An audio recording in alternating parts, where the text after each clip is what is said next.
হ্যাঁ, ওই বেটার যদি দাম বেশি হতো,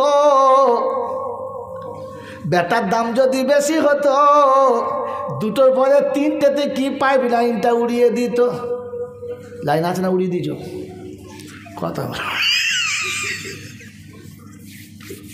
ওরে বাপের দাম যদি বেশি হতো, তাহলে বুড়ো বয়সে বাপকে ঘর থেকে কি তাড়িয়ে দিত? কার দাম বেশি বলেন বলেন? আল্লাহ পাক শোনাচ্ছেন, শুনে রেখে দে। আমি সত্য বলেছি, আমার কথা ভুলে যাস না। ওদের মোহাব্বতে পড়ে আমাকে ভুলে গেলে তো সর্বনাশ হবে। কি যে আমার মনে পড়ে সর্বনাশ হবে? আমি তো মনে করি যা ঠিক করছি, বলে মোল সাহেব আমি ঠিক করছি। এই জন্য কবি লিখেছি, আমি যা ভেবেছি আর যা করেছি সবই হলো ভুল। ঠিক না ভুল? হুজুর কী করে বুঝবো? আগে বুঝে নেন। আমি যা ভেবেছি আর যা করেছি সবই হলো ভুল। সেই ভুলের মাঝে থেকে থেকে হারালাম দুকুল। দুকুল দেখাবো দেখাবো। যে ছেলেরা যে বিবির কথা ভেবে মায়ের পেটের ভাইয়ের সঙ্গে ঝগড়া করেছো, জন্ম দেওয়া বাপের সঙ্গে ঝগড়া করেছো, মায়ের পেটের বোনের সঙ্গে পরিচয় দাও নাই, সত্য কথা বুকে হাত দিয়ে বলো, তুমি কি সত্যি তোমার বাচ্চার হতে পেরেছ? এখনও তুমি কি তোমার বিবির সত্যি হতে পেরেছ? আজও বিবির তোমার দিকে আঙুল তোলে কি তোলে না? তোলে। যাকে খুশি করতে গিয়ে আমি সবার সঙ্গে বেয়াদবি করেছি, আজ তার আপনি হতে পারলাম না। আর ওদেরকে পর করার কারণে রবের কাছেও আপন হতে পারলাম। যদি বলেন আল্লাহ পাক শোনাচ্ছেন যে পিতামাতার সঙ্গে অসৎ ব্যবহার করেছে, আমি তার সঙ্গে ভালো ব্যবহার করব। যদি বলেন, আর আল্লাহ যদি ভালো ব্যবহার না করে, পৃথিবীতে ওরা লাঞ্ছনা শেষ আছে। জুতো খেয়ে কবরে যাবে, তার আগে মরবে, তার আগে মরবে, মরণ হবেই না। কারণ আল্লাহ পাক শোনাচ্ছে, আমি ওই রকম দেবো তবে নেবো, তার আগে নেবো না। আমার বাবাজি না, আমার সংসার কবি লিখেছে হারালাম দুকুল।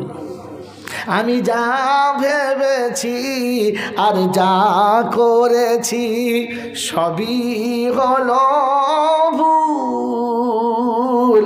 সেই ভুলের মাঝে থেকে থেকে হারালাম দুকুল। আমার বিবি বলো, বাচ্চা বলো, আমি যাদের কথা ভেবে এখন দেখি তারা সবাই শুধু নিজের নিজের ভাবে। কি গো, আমার কথা ভাবে না, নিজের কথা।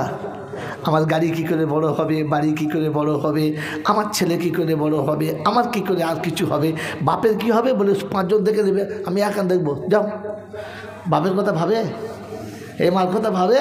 যদি বাপের কথা মার কথা ভাবতো, তাহলে বুড়ো বয়সে বাপ মা কি আর রান্না করে খেত? অবাক সেদিন শুনলাম, 2টো ছেলে মানুষ করতে সিদ্ধ হয়ে গেল। 2টো ছেলে 2টো ভালো চাকরি পেল, বাড়ি করলো, ভালো ভালো বাড়ি করলো। একটা ভাইয়ের বাড়ি ফার্স্ট ক্লাস হয়ে গেল, আর একটা ভাইয়ের বাড়ি করতে শুরু করলো। খবর শুনলাম মার বাপ দুজনা রেঁধে খায়, ওরা দুজন 2টো বউ নিয়ে ফুর্তি করার খায়। মনে মনে হলো, আল্লাহ এই 2টো সন্তান তুমি ওদেরকে দিয়েছিলে, ওদের মানুষ করতে গিয়ে মিথ্যা বললো, চুরি করলো, কত কী করলো, চোখের সামনে দেখলাম। আজকে সেই ছেলেরা নিজের বিবি নিয়ে ফুর্তি করে খাচ্ছে, আর বুড়ো বয়সে মা রাঁধছে আর বাপ হু হু করে খাচ্ছে। আইলাম, এরা বেঁচে থাকার থেকে মরে যাওয়া ভালো ছিল না? জোরে বলে, এদেরকে মরে যাওয়াই ভালো ছিল। এই জন্য কোরআন আপনাকে শুনিয়েছে, ইন্না ওয়াদাল্লাহি হাক্কুন, আমি যা বলেছি সত্য। ওদের ভালোবাসায় পড়ে খারাপ করিস না নিজের আখিরাতের গর্ত। ওই বাবাজি, আমার আল্লাহওয়ালা ভাইরা কোরআন শোনাচ্ছে, তুমি যদি মেনে নিয়ে চলো, ভয় নেই, কিয়ামতে ভয় নেই। এই যে কিয়ামত, যেদিন সন্তান পিতার হবে না, পিতা সন্তানের হবে না, পৃথিবীর কেউ কারোর হবে না। অনেকে মনে মনে করছে বাপ মা বদমাস, তো ওরও নাও হতে পারে। একটা ভালো দিকে পীর ধরি, পীর কিন্তু আমার সাথে থাকবে, আমি পীরের সঙ্গে লাফিয়ে জান্নাত চলে যাব। এরকম ব্যাঙাচি গল্প করবেন না, পীর ব্যাঙও হবে না আর আপনাকে লাফিয়ে নিয়ে যেতেও পারবে না। আর কোরআন শুনিয়ে দিচ্ছি, ইয়াউমা ইউনফাকু ফিস-সূর, ফালা আনসাবা বাইনাহুম ইয়াউমাইযিন ওয়ালা ইয়াতাসাআলুন ফামান সাকুলাত মাওয়াজিনুহু ফাউলাইকা হুমুল মুফলিহুন ওয়ামান খাফফাত মাওয়াজিনুহু ফাউলাইকাল্লাযীনা আল্লাহ পাক শুনিয়ে দিচ্ছেন, শুনে রাখো, ইসরাফিলের পাশে যেদিন বেজে যাবে সম্পর্ক কিছু থাকবে না, সব সম্পর্ক ছেড়ে যাবে, কেউ কাহা কেউ চিনবে না। আর পাশে গিয়ে সালাম দিলে সালামের জবাব পাবে না।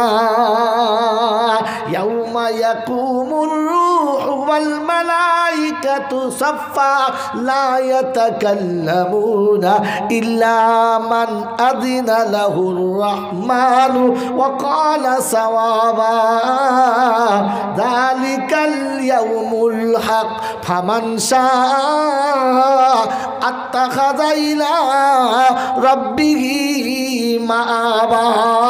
30 পারা সূরা নাবাতে আল্লাহ পাক শুনিয়েছেন, বিশ্ববাসী শুনে রাখো, আমি আল্লাহ শুনি, ইয়াউমা ইয়াকুমুর রূহু ওয়াল মালাইকাতু সাফফা, যেদিন ফেরেশতা নিজের লাইনে হবে, মানুষ নিজের লাইনে হবে, সবার নিজের নিজের লাইন হবে, মাঝখানে কেউ কারোর সঙ্গে থাকবে না।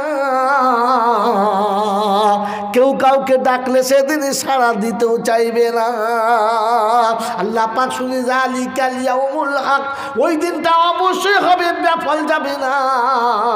যদি বাঁচতে চাও মুমিন তুমি আল্লাহর ঘরে বানাও ঠিকানা। যালিকাল ইয়াউমুল হক ফামান শাআ আত্তাখাযা ইলা রাব্বিহি মাআবা। সত্যি যদি বাঁচতে চাও আল্লাহ বলেন আমার ঘরে তোমার ঠিকানা বানিয়ে নাও। আমার বেদবেড়িয়ার বাবাজিরা, আল্লাহর ঘরে আমার ঠিকানা আছে তো? চার দোকানে আমার ঠিকানা আছে। দুদিন না গেলে লোকে জিজ্ঞাসা করে এখানে বসতো চাচা তো আর আসছে না, কি ব্যাপার? মোড়ের মাথায় আমার একটা জায়গা আছে, আছে না? এখানে না গেলে লোকে খোঁজ নেয়। মসজিদে আমার একটা জায়গা আছে, যেখানে না গেলে মুসল্লি খোঁজ নেয়, ইমাম সাহেব খোঁজ নেয়, কী ব্যাপার আছে আমাদের সত্তার চাচা আসছে না তো? খোঁজ নেয়। আমার ঠিকানা নেই তাই খোঁজ নেয় নাই। এই জন্য যদি বাঁচতে চান আখেরাতে তো আল্লাহ পাক শোনাচ্ছেন মসজিদে একটা জায়গা বানিয়ে নেন।